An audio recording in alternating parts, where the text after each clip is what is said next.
నమస్తే.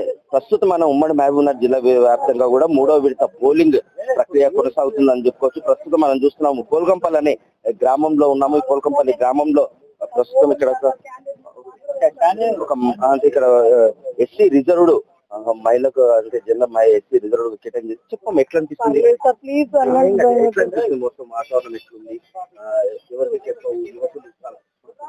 Please sir నన్ను మాట్లాడలేని పరిస్థితిలో ఉందని చెప్పుకోవచ్చు. ప్రస్తుతం ఆ మహిళ కూడా ఈ రోజు పోటీలో ఉన్నారని చెప్పుకోవచ్చు. ఉమ్మడి జిల్లా వ్యాప్తంగా కూడా చూస్తే ఒక మొత్తం 27 మండలాలకు గాను 563 గ్రామ పంచాయతీల్లో కొనసాగుతున్నాయని చెప్పుకోవచ్చు. అదే 5016 వార్డులలో కొనసాగుతున్నాయి. 52 సర్పంచులు ఏకగ్రీవంగా కాగా ప్రస్తుతం 504 ఎన్నికల అంటే గ్రామ పంచాయతీ ఎన్నికలు కొనసాగుతున్నాయని చెప్పుకోవచ్చు. ఏదేమైనప్పటికీ ఉమ్మడి జిల్లా వ్యాప్తంగా కూడా మూడో విడత పోలింగ్ ప్రక్రియ కొనసాగుతుంది. పోలింగ్ ప్రక్రియ ఎలాంటి అవాంఛనీయ సంఘటనలు చోటు చేసుకోకుండా ఉండేందుకు గాను పోలీసులు భారీ స్థాయిలో ఒక్కొక్క పోలింగ్ కేంద్రం వద్ద 2 పోలీసు బందోబస్తులను ఏర్పాటు చేయడం జరిగింది. అదేవిధంగా ఆ రూట్ లో ఏదైతే పోలీసు ఏర్పాటు చేసుకున్న రూట్ మ్యాప్ ఉందో ఆ రూట్ మ్యాప్ లో కూడా ఎలాంటి ఘటనలు చోటు చేసుకోకుండా భారీ స్థాయిలో బందోబస్తు ఏర్పాటు చేయడం జరిగింది. ప్రస్తుతం ఇక్కడ ఈ పోల్కంపల్లి అనే గ్రామంలో గతంలో ఎవరైతే ఉన్నారో వాళ్ళకు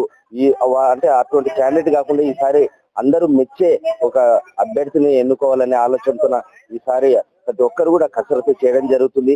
పోలింగ్ కేంద్రాల వద్ద ఎలాంటి అంటే ఓటర్లకు ఆధార్ కార్డు అదే ఓటర్ కార్డు అంటే వాళ్ళని గుర్తించే విధంగా ఏదైనా ఐడి కార్డు ఉంటే వాళ్ళను లోపలికి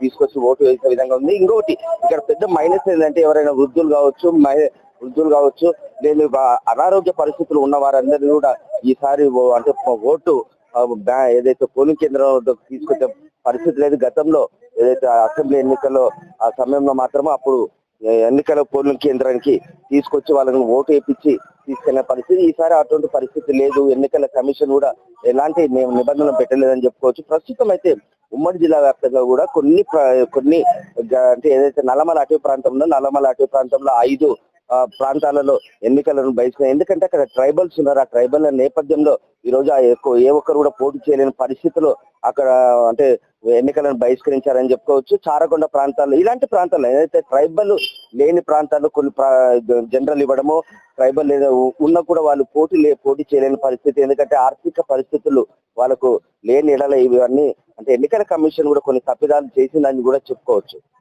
మహబూబ్నగర్ నుంచి మన తొలివేలు కోసం మీ మధు.